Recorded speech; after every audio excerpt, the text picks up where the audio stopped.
ओम गणेशाय नमः। ओम नमः शिवाय। मैं निखिल ज्योतिष आचार्य आप सभी का मेरे चैनल पर पुनः स्वागत करता हूं। आशा करता हूं आप सभी स्वस्थ होंगे। महादेव की कृपा आप सभी पर सदैव बनी रहे। ये वीडियो कर्क यानी कि कैंसर के लिए एक अत्यंत महत्वपूर्ण वीडियो है, क्योंकि ये वीडियो है कर्क के लिए आने वाले महीने यानी कि जुलाई 2023 के मासिक राशिफल के बारे में। कैसा रहेगा कर्क के लिए आने वाला महीना, क्या क्या प्रमुख बदलाव आ सकते हैं, इन्हीं सब चीज़ों पर चर्चा होगी। जो मेरा मासिक राशिफल होता है वो जीवन की प्रमुख चीज़ों पे आधारित होता है, जैसे कि सामान्य विश्लेषण, कौन कौन से योग बन रहे हैं, career, business, love life, married life, income, investment, सेहत, स्टूडेंट्स, इन सब को मैं इसमें इंक्लूड करता हूं। और वीडियो के अंत में कुछ उपाय भी बताता हूं। कहाँ से देखिए राशिफल, लग्न राशि या चंद्र राशि से अलग अलग राशिफल नहीं बन सकते। मेरा हमेशा से मानना है कि अगर आपको अपना लग्न कन्फर्म है वहाँ से देखेंगे तो आपको अच्छे रिजल्ट मिलेंगे। जिनको अपना लग्न कन्फर्म नहीं है और वो चंद्र राशि से ऑब्जर्व करना चाहते हैं, उनके लिए भी गाइडेंस के लिए राशिफल उपयोगी होगा। तो शुरुआत करते हैं कर्क के लिए इस महत्वपूर्ण राशिफल का सामान्य विश्लेषण के साथ। शुरुआत करते हैं सामान्य विश्लेषण से। देखिए, सबसे पहले लग्न को देखेंगे तो लग्न में शुक्र रहेंगे 6 तारीख तक। ये अच्छा है क्योंकि आपके लाभ स्थान के स्वामी हैं, अपने आप में नैसर्गिक शुभ ग्रह हैं, तो उनका लग्न में होना महीने की शुरुआत आपके लिए बहुत अच्छी करके जाएगा, सकारात्मक करके जाएगा। शुक्र का अपने आप में लग्न में होना कई दोषों को खत्म करता है, तो महीने की शुरुआत सकारात्मक दिख रही है। उसके बाद भी शुक्र की जो युति होगी, क्योंकि 6 तारीख को राशि परिवर्तन हो जाएगा, उनकी युति धन स्थान में बैठे मंगल के साथ होगी। मंगल क्या है? आपके योग कारक ग्रह हैं, 10वें घर के स्वामी हैं, पंचम भाव के स्वामी हैं, धन स्थान में बैठे हैं। शुक्र के साथ युति होगी, शुक्र लाभ स्थान के स्वामी हैं, यानी कि धन के संबंध में तो ये महीना बहुत अच्छा दिख रहा है। क्योंकि मंगल 10वें भाव के स्वामी है, तो कार्य क्षेत्र में कुछ बहुत महत्वपूर्ण, कुछ बहुत बड़ा आपके साथ इस महीने हो सकता है। मंगल की बात कर ही रहे हैं तो मंगल का राशि परिवर्तन 30 जून को हो जाएगा, तो जुलाई में उनका पूरा प्रभाव धनस्थान से आएगा। वैसे मंगल आपके योग कारक हैं, लेकिन आपके लग्न में थे और नीच के थे, तो सेहत पर थोड़ा नेगेटिव प्रभाव होता है, थोड़ा गुस्सा ज़्यादा आता है। अब क्योंकि मंगल आपके लग्न को छोड़कर आगे बढ़ गए होंगे, तो वो जो सेहत पर नकारात्मक प्रभाव आ रहा था और जो गुस्सा थोड़ा बढ़ रहा था, उन दोनों ही चीज़ों में अच्छा एक कुछ सुधार देखने को मिलेगा। और योग कारक ग्रह धनस्थान में बैठे हैं, यानी कि धन के संबंध में ये महीना अच्छा भी रहेगा, रचनात्मक भी रहेगा, और जैसा मैंने कहा कुछ नया भी हो सकता है। मंगल क्योंकि पंचम भाव के भी स्वामी है, पंचम भाव लक्ष्मी स्थान है, तो धन कमाने के नए नए आइडियाज़, नए नए अवसर आपको इस महीने प्राप्त होने वाले हैं। और मंगल शुक्र का योग तो अपने आप में लक्ष्मी योग होता है, तो हो सकता है एक नई जर्नी आपकी धन के संबंध में, करियर के संबंध में, बिजनेस के संबंध में इस महीने स्टार्ट हो सकती है। तो ये महीना आपके लिए भौतिक जीवन में तो शुभता लेकर आ रहा है। इस महीने बुध का भी राशि परिवर्तन होगा और वो 8 तारीख को आपके लग्न में आकर बैठ जाएंगे। अब बुध का चंद्रमा की जो ये लग्न है कर्क, उससे बहुत अच्छा संबंध नहीं है। वैसे भी आपके लिए वो 12वें घर के स्वामी हैं, तो थोड़ी सी सेहत अचानक से ये जो 8 तारीख से लेकर 23-24 तारीख तक का समय है, जब तक बुध आपके लग्न में है, थोड़ी बिगड़ सकती है। क्योंकि बुध आपके 3रे भाव के स्वामी हैं, तो यात्राएं भी आपको कुछ ज़्यादा करनी पड़ सकती है। और थोड़ी आपकी बहस भी लोगों के साथ महीने के जो मध्य भाग है, यानी कि 8 तारीख से लेकर 23-24 तारीख तक का जो समय है, यहाँ पे आपकी कुछ लोगों से बहस भी हो सकती है। तो ये बुध का जो प्रभाव है, इसको थोड़ा सा आपको ध्यान से बिताना है। उसके बाद बुध आपके धनस्थान में आ जाएंगे और उनकी युति शुक्र के साथ, मंगल के साथ हो जाएगी, तो वहाँ पे फिर भी वो ठीक प्रभाव देंगे। लेकिन जो बीच के 2 हफ्ते हैं जब बुध आपके लग्न में रहेंगे, यहाँ पे थोड़ा धैर्य दिखाइएगा, कोई बड़ा निर्णय मत लीजिएगा और अपने इमोशंस पर कंट्रोल रखकर चलिएगा। सूर्य का राशि परिवर्तन भी हर महीने की तरह इस बार भी होगा, इस महीने भी होगा, और सूर्य आपके लग्न में ही आके स्थापित हो जाएंगे। क्योंकि धन स्थान के स्वामी हैं, तो ये भी कंफर्म कर रहा है कि धन के संबंध में ये महीना बड़े बदलाव लेकर आने वाला है। कुछ सरकारी कार्य अटक रहा था वो पूरा हो सकता है, सरकारी जॉब ढूंढ रहे थे कुछ लाभ हो सकता है, सरकारी जॉब करते हैं लाभ हो सकता है। और सूर्य प्रकाश हैं, प्रताप हैं, यश हैं, गौरव हैं, ग्रहों के राजा हैं, तो जब लग्न में आते हैं तो व्यक्ति इंडिपेंडेंट बनता है। लग्न में आते हैं तो व्यक्ति की नई जर्नी स्टार्ट होती है। लग्न में आते हैं तो व्यक्ति का प्रताप, ऐश्वर्य सब बढ़ता है। तो सूर्य का भी लग्न में आना आपके लिए अच्छा प्रभाव देकर जाएगा। तो ये महीना आपके लिए बड़े बड़े बदलाव लेकर आने वाला है। एक चीज़ को हम भूल नहीं सकते, मंगल शनि का समसप्तक। मंगल क्योंकि धन स्थान में बैठे हैं, शनि अष्टम में बैठे हैं, धन के नए सोर्सेस खोलेंगे, अलग सोर्सेस से इनकम आ सकती है। और अगर एंसेस्ट्रल प्रॉपर्टी का कुछ वाद विवाद आपका चल रहा था वो इस महीने सॉल्व हो सकता है। एक और चीज़ हो जाएगी, सूर्य जैसे ही लग्न में आएंगे 16 तारीख के आसपास, सूर्य और शनि का षडाष्टक योग बन जाएगा। यहाँ पे थोड़ा केयरफुल रहना है। क्यों? यहाँ पे आपका अपने से बड़ों से, स्पेशली कार्य क्षेत्र में वाद विवाद हो सकता है, सीनियर से, इवन मैनेजमेंट तक बात पहुँच सकती है। और इसमें आपकी कोई गलती नहीं होगी, लेकिन कुछ लोग आपको फंसाने का प्रयास करेंगे, आपकी इमेज को खराब करने का प्रयास करेंगे, तो यहाँ पे थोड़ा बच के रहना है। अदरवाइज तो ये महीना अच्छा है। केतु चौथे में होंगे, अब उनका अंतिम चरण है, इमोशंस पर थोड़ा कंट्रोल आना शुरू हो जाएगा। बृहस्पति और राहु 10वें घर में है, ये कुछ क्रिएटिव आपको कार्य क्षेत्र में करने का अवसर प्राप्त कराएंगे। तो ओवरऑल सब कुछ ठीक है। कुछ स्पेशल प्रेडिक्शंस मेरी तरफ से, इस महीने आपको इग्नोर करना सीखना होगा। अब प्रॉब्लम क्या है कर्क के साथ, ये बहुत इमोशनल लोग होते हैं। किसी ने इनको कुछ कह दिया, भले ही रिएक्ट ना करें, वो चलता रहेगा इनके मन में, आज भी चलेगा, कल भी चलेगा, अगले हफ्ते तक भी चलेगा। लेट गो, 2 शब्द हैं इंग्लिश के, बहुत महत्वपूर्ण है, लेट गो। इस महीने आपको वो सीखना पड़ेगा, करना पड़ेगा। इस महीने कुछ बहुत बड़े बदलाव आपके पूरे जीवन के साथ हो सकते हैं।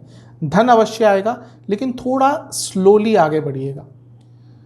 ये जल तत्व है कर्क, कभी कभी इमोशंस में बह जाते हैं और इसके कारण नेगेटिव प्रभाव हो सकता है। ध्यान दीजिएगा। पैसा तो अवश्य आएगा इस महीने, मैं बता चुका हूँ। धन के संबंध में तो महीना बहुत ज़्यादा अच्छा दिख रहा है और क्रिएटिव भी रहेंगे। कुछ नेगेटिव पॉइंट्स, जीवन की छोटी छोटी खुशियाँ, उनको मत भूलिएगा।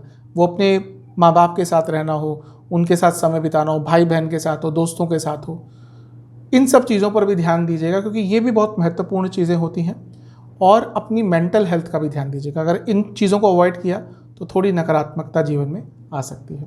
करियर की तरफ चलते हैं। देखिए 10वें स्थान को सबसे पहले देखते हैं। वहाँ पर राहु और बृहस्पति हैं, गुरु चांडाल योग है, ठीक है, करियर के लिए कोई बुरा नहीं होता।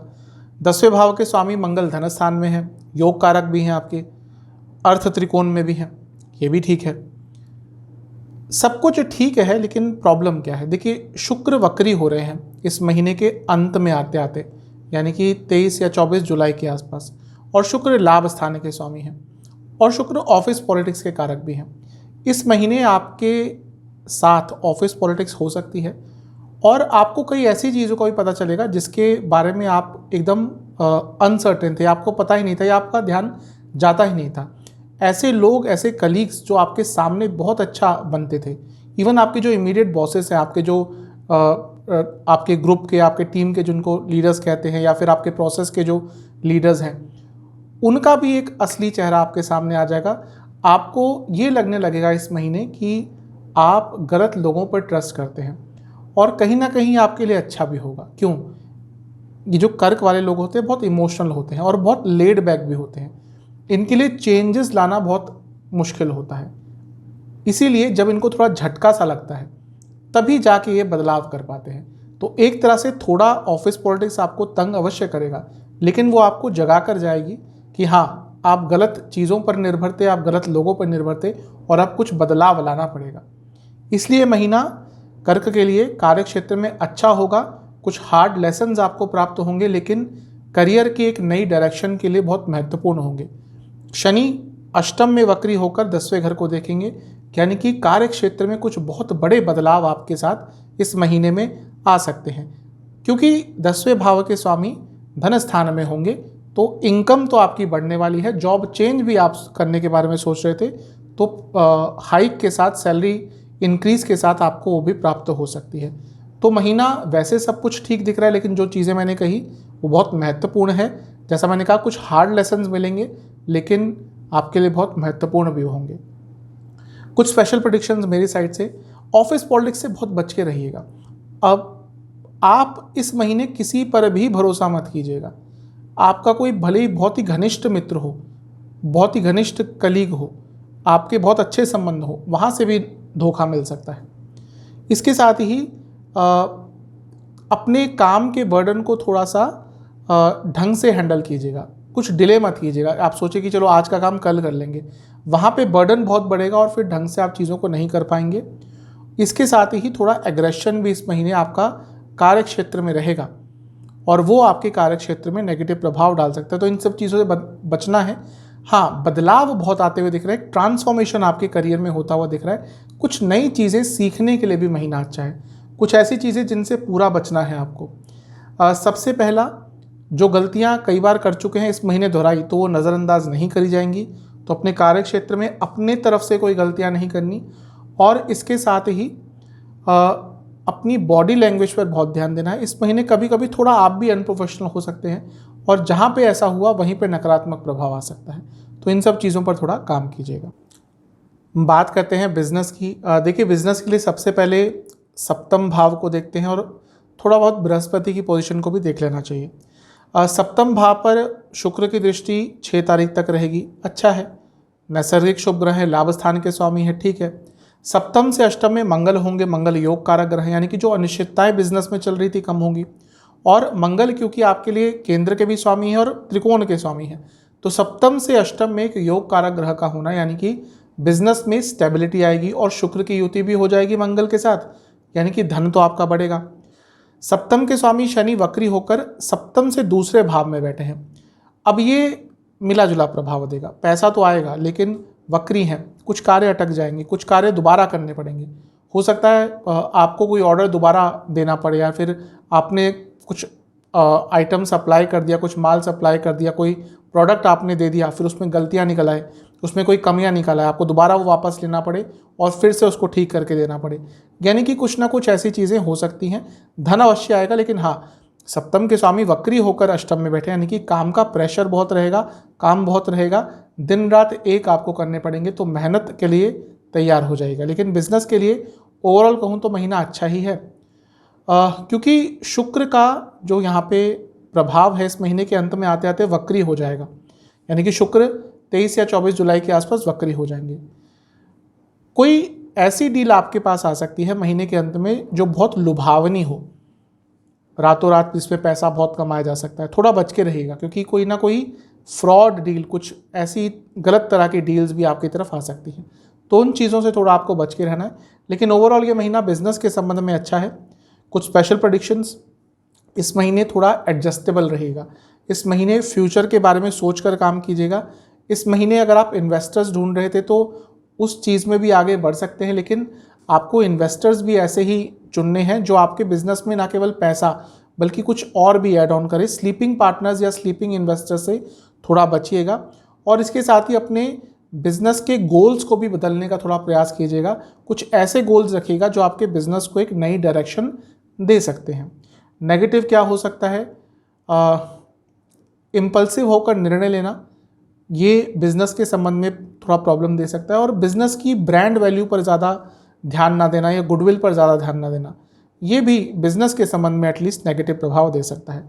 अगर आप गारमेंट से जुड़ा, अगर आप दवाइयों से जुड़ा, अगर आप ऑटोमोबाइल सेक्टर से जुड़ा, अगर आप कंसल्टेशन से जुड़ा, या फिर अगर आप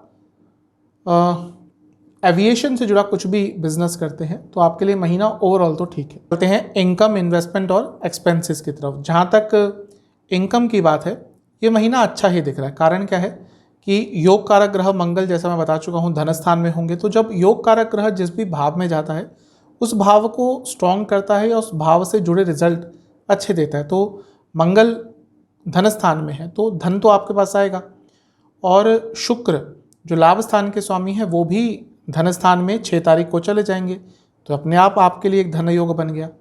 तो धन कमाने के लिए तो महीना बहुत अच्छा है, कोई प्रॉब्लम नहीं है। इन्वेस्टमेंट की जहाँ तक बात है, महीने के शुरुआती 10 दिन अवॉइड कीजिएगा या बड़ा अमाउंट मत लगाइएगा। बीच के 10 दिन बहुत अच्छे हैं और अंतिम जो दिन है 21 के बाद के, वो भी अच्छे हैं। जहाँ तक खर्चों की बात है, हाँ, खर्चे थोड़े 8 तारीख से लेकर 24 तारीख तक थोड़े बढ़ेंगे, क्योंकि बुध जो व्यय स्थान के स्वामी है वो लग्न में आ जाएंगे। तो अचानक से इस जो 2-2.5 हफ्ते का समय है, यहाँ पे आपके खर्चे बढ़ेंगे। और वैसे भी थोड़ा खर्चीला स्वभाव होता ही है कर्क का, तो खर्चे तो यूजुअली इनके ज़्यादा होते ही हैं। लग्न में शुक्र भी है, हो सकता है जून में भी आपके खर्चे थोड़े अपने ऊपर, अपने शौक के ऊपर, अपनी इच्छाओं के ऊपर बढ़े हों। और जुलाई के शुरुआती भाग में भी ऐसा दिख रहा है। किन चीज़ों पे खर्चा होगा? यातायात पर बहुत खर्चा होगा, दवाइयों पर खर्चा होगा, लाइफस्टाइल पर खर्चा होगा, लग्जूरियस चीज़ों पे खर्चा होगा और इसके साथ ही भाई बहनों पर भी या दोस्तों आदि पर भी थोड़ा खर्चा आपका बढ़ सकता है। तो महीना ओवरऑल ठीक ठाक सा है, पैसा आएगा, खर्चे थोड़े ज़्यादा अवश्य रहेंगे। चलते हैं लव लाइफ की तरफ। पहले नो कॉन्टैक्ट सिचुएशन की बात करेंगे। जो शुरुआती 10 दिन है यही केवल अच्छे हैं, यहाँ पे बात बन जाती है तो बन जाती है, अदरवाइज़ ज़्यादा ट्राई मत कीजिएगा। बल्कि मैं तो यही कहूँगा कि अगर लंबे अरसे से आपकी बातचीत बंद थी तो कहीं ना कहीं आपको समझना पड़ेगा कि शायद वो चीज़ ख़त्म हो चुकी है और आगे बढ़ना पड़ेगा। It's time to move on. नया रिलेशनशिप महीने का शुरुआती 10 दिन का समय अच्छा है या फिर अंतिम जो भाग है वो ठीक है, उसके जो बीच का भाग है यहाँ पे ज़्यादा ट्राई मत कीजिएगा। जो लोग रिलेशनशिप में हैं उनके लिए महीना ठीक ठाक सा रहेगा। देखिए क्या है कि इस महीने शुक्र वक्री हो रहे हैं तो अधिकतम रिलेशनशिप्स पर नेगेटिव प्रभाव थोड़ा पड़ेगा, क्योंकि शुक्र ऐसा नहीं कि हर दूसरे तीसरे महीने वक्री होते हैं, अधिकतम साल में एक बार ही या 1.5 साल में एक बार वक्री होते हैं। क्योंकि रिलेशनशिप के कारक हैं, प्यार मोहब्बत के कारक हैं, इंटीमेसी के कारक हैं, रोमांस के कारक हैं। तो जब वो वक्री होते हैं, शुभ ग्रह हैं, तो जब वो वक्री होते हैं तो हर व्यक्ति के आपसी संबंधों पर फर्क पड़ता है। क्योंकि आपके लिए शुक्र चौथे भाव के स्वामी है तो इमोशनल अप्स एंड डाउन्स आ सकते हैं रिलेशनशिप में। अगर पंचम भाव को देखें तो पंचम भाव मंगल का है और वो धन स्थान में बैठकर पंचम को देखेंगे तो ठीक है, बॉन्ड स्ट्रांग होगा। लेकिन जैसे ही महीने के अंत में शुक्र वक्री होंगे, आप दोनों के बीच में झगड़े हो सकते हैं, आप दोनों के बीच में ट्रस्ट इश्यूज हो सकते हैं, आप दोनों के बीच में बाहरी तत्वों के कारण प्रॉब्लम हो सकती है। और ये जो मंगल शुक्र हैं इनको शनि भी देखेंगे वक्री अष्टम भाव से। अष्टम भाव अनिश्चितता, अष्टम भाव ऐसी चीज़ें जो अनश्योरिटी देती हैं, इन चीज़ों का आपके रिलेशनशिप में थोड़ा सा योगदान ज़्यादा हो सकता है। तो रिलेशनशिप के लिए महीना वैसे ठीक है, जो अंतिम भाग है वहाँ पे ध्यान ज़्यादा दीजिएगा। स्पेशल प्रेडिक्शंस मेरे साइड से, जल्दबाजी नहीं करनी, आपको समझना है अपने पार्टनर को। अगर आपके पार्टनर आपको थोड़ा इग्नोर भी करते हैं तो ये मत समझिएगा कि वो जानबूझ के करे, हो सकता है किसी और चीज़ में इन्वॉल्व हो। अब ऐसा तो नहीं होता ना कि 24 घंटे बस रोमांस की बातें करते रहें, ऐसा नहीं हो सकता। वो मे बी टीनेज लव में चलता है, लेकिन जब आप आगे बढ़ते हैं तो फिर चीज़ें और भी जीवन में ऐड ऑन हो जाती हैं। तो इस पर ध्यान दीजिएगा और वास्तविकता के पास रहेगा। ऐसा नहीं कि ख्याली पुलाव पका रहे हैं, एक ख्याली दुनिया में जी रहे हैं, तो वास्तविकता के पास रहेगा। कुछ नेगेटिव चीज़ें या कुछ ऐसी चीज़ें जिन पर बहुत कंट्रोल करना है। सबसे पहला, गुस्सा नहीं करना, स्पेशली महीने के अंतिम भाग में, और कमियां नहीं निकालनी अपने पार्टनर की। कमियां निकालना शुरू किया तो आप यकीन मानिए रिलेशनशिप नेगेटिव डायरेक्शन में जाएगा। और अपने दोस्तों का इन्वॉल्वमेंट भी इस महीने अपने रिलेशनशिप में एटलीस्ट कम कर रखिएगा। ऐसा नहीं कि वो बहुत ज़्यादा इन्वॉल्वमेंट रख रहे हैं, अगर ऐसा हुआ प्रॉब्लम होगी, थोड़ा ध्यान दीजिएगा। चलते हैं मैरिड लाइफ की तरफ। मैरिड लाइफ के लिए महीना ठीक ठाक सा है, बहुत ज़्यादा अच्छा नहीं कहूँगा, बहुत ज़्यादा बुरा भी नहीं कहूँगा। शुक्र क्योंकि लग्न में रहेंगे 6 तारीख तक तो ठीक है, शुक्र का प्रभाव सप्तम पर होगा, तो ठीक ठाक सा है। अब सप्तम के स्वामी वक्री हो गए हैं, पहले ही अष्टम में थे। अब सप्तम भाव बिजनेस का भी होता है, सप्तम के स्वामी अष्टम में बिजनेस में भले ही लाभ दे दें, लेकिन मैरिड लाइफ के लिए अच्छा प्रभाव नहीं देते, क्योंकि अंधेरे का घर है, अंधकार का घर है अष्टम भाव, अनिश्चितता है, ट्रस्ट इश्यूज़ हैं और वक्री भी हो गए। तो ये महीना थोड़ा सेंसिटिव रहेगा। प्रॉब्लम क्या है कि मंगल और शनि का समसप्तक योग भी बना हुआ है, तो एग्रेशन भी रहेगा। तो ये महीना कहीं ना कहीं जैसे जैसे बढ़ेगा आगे, थोड़ी सेंसिटिविटी, थोड़ा इमोशनलनेस, थोड़ा सा एग्रेशन, सब कुछ बढ़ता रहेगा, यानी कि मिक्स्ड इमोशंस। आपको धैर्य दिखाना है। धैर्य खैर होता है कर्क के पास। ये ऐसे लोग हैं जो कई चीज़ों को एब्जॉर्ब कर लेते हैं, अपने लाइफ पार्टनर की कई गलतियों को भी सह लेते हैं, तो वो तो होता ही है, इनके अंदर एक स्वभाव होता है। लेकिन इस महीने वो स्वभाव थोड़ा ज़्यादा दिखाना पड़ेगा। अब सप्तम से अष्टम में मंगल है, एक तरह से मांगलिक दोष भी बनता ही, तो थोड़ा सा अपनी वाणी पर भी नियंत्रण रखिएगा। मजाक मजाक में ही कभी कभी आप कुछ ऐसी चीज़ें बोल देंगे जो शायद उस टाइम पे तो नेगेटिव प्रभाव ना दें, लेकिन 2 हफ्ते बाद, 2.5 हफ्ते बाद शायद उसी बात पर बहस होगी। तो इस महीने थोड़ा सा आपको सेंसिटिविटी दिखानी है, थोड़ा सा आपको धैर्य दिखाना है, पेशेंस दिखाना है और रिएक्टिव कम रहना है। इस महीने कुछ खास चीज़ों का ध्यान रखना है, कुछ स्पेशल प्रेडिक्शन मेरे हिसाब से। अंडरस्टैंडिंग बढ़ानी है, ज़्यादा कंट्रोलिंग नहीं बनना, अपने लाइफ पार्टनर को थोड़ा समय देना है, उनको बंधनों में नहीं बांधना। अगर वो कुछ काम आपको बोलते हैं करने के लिए या कुछ आपसे मदद मांगते हैं या कुछ भी आपसे बोलते हैं करने के लिए, उस चीज़ को प्रायोरिटी पे रखना है। ऐसा नहीं कि उन्होंने कुछ बोला आपको करने के लिए आप 10 दिन बाद कर रहे हैं, ऐसा किया तो प्रभाव बहुत नेगेटिव होगा। और कहीं ना कहीं एक कम्युनिकेशन बेटर करने का प्रयास कीजिएगा। इन सब चीज़ों पे ध्यान दिया, थोड़ा सा रिसेप्टिव रहे तो चीज़ें ठीक रहेंगी। कुछ ऐसी चीज़ें जिनको आपको बिल्कुल नहीं करना, कंपैरिजंस बिल्कुल नहीं करने, एक दूसरे के परिवार पर छिटाकशी नहीं करनी, और इसके साथ ही कोई भी अचानक से बदलाव नहीं लाना। इन सब चीज़ों का आपने ध्यान रख लिया तो फिर भी महीना थोड़ा ठीक जाएगा। स्टूडेंट्स की तरफ चलते हैं। पहले एग्ज़ाम से शुरुआत करेंगे। जो शुरुआती 10 दिन है ठीक ठाक हैं, कभी कभी यहाँ पे थोड़ा ब्लैंक से हो जाएंगे, तो अपनी मानसिक सेहत पर ध्यान दीजिएगा। जो बीच के 10 दिन है यहाँ पर किसी पे डिपेंडेंट नहीं होना। अगर कोई एग्ज़ाम है आपका, उसकी तैयारी खुद करनी है, ना ही ज़्यादा किसी की हेल्प करनी है। जो अंतिम दिन है 21 से लेकर महीने के अंत तक के, ये भी ठीक है, लेकिन यहाँ पर ओवर थिंकिंग थोड़ा प्रॉब्लम देगी।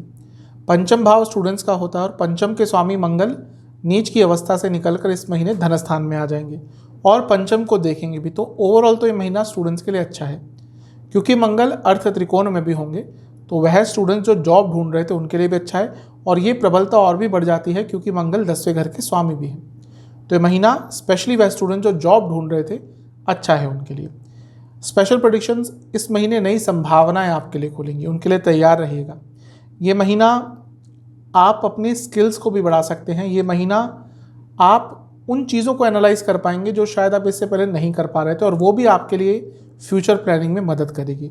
तो इस महीना आपको एनालाइज ज़्यादा करना है, चीज़ों को समझना ज़्यादा है, और अपने लिए नई जो अपॉर्चुनिटीज़ है उनको तलाश करना है। महीना ओवरऑल देखो तो स्टूडेंट्स के लिए अच्छा ही है। हाँ, क्योंकि मंगल पंचम को देख रहे हैं, थोड़ा एग्रेशन आपके अंदर ज़्यादा हो सकता है, उस पर कंट्रोल कीजिएगा। अदरवाइज़ तो महीना अच्छा है। सेहत के हिसाब से महीना ठीक ठाक है, क्योंकि नीच के मंगल लग्न को इस महीने छोड़ चुके होंगे, सेहत सुधरेगी, बेटर होगी। थोड़ा प्रॉब्लमेटिक समय कब होगा, जब बुध लग्न में आएंगे 8 तारीख से 23-24 तारीख तक, तो यहाँ पे थोड़ी प्रॉब्लम बढ़ सकती है।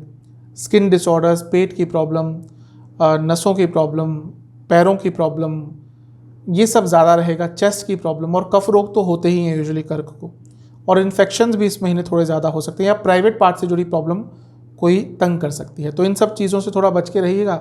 महीने के शुरुआती 10 दिन ब्लड डिसऑर्डर्स, नसों की प्रॉब्लम, जोड़ों का दर्द। बीच के 10 दिन आँखों की problem, hormonal problem, skin disorders और दांतों की प्रॉब्लम। महीने के जो अंतिम दिन है यहाँ पर वाटर रिटेंशन, सर से संबंधित प्रॉब्लम और पेट से संबंधित प्रॉब्लम ज़्यादा तंग करने वाली है। उपाय की बात कर लेते हैं। उपाय के स्वरूप में आपको बहुत सरल चीज़ें करनी है। महीने के शुरुआती भाग में किसी भी शिव मंदिर जाइएगा, शिवलिंग का आपको गंगा जल से अभिषेक करना है, और उसके बाद शुद्ध गाय के दूध से अभिषेक करना है। ये करने के बाद 5 घी के दिए आपको शिवलिंग के सामने जलाने हैं, महादेव को अर्पण करने हैं, और फिर वहाँ बैठकर आपको ओम विश्वेश्वराय नमः, ओम विश्वेश्वराय नमः मंत्र का 108 बार जाप करना है, और फिर एक बार महादेव की आरती करनी है और मंदिर में कुछ दक्षिणा देके आनी है। ये उपाय पूरी श्रद्धा के साथ, पूरे विश्वास के साथ महादेव को समर्पित करके कीजिएगा। आशा करता हूँ कि इस उपाय से आपका महीना सकारात्मक जाएगा। चैनल पे नए हैं, सब्सक्राइब कीजिए, वीडियो को लाइक कीजिए। मिलता हूँ अगली वीडियो में, तब तक के लिए ओम नमः।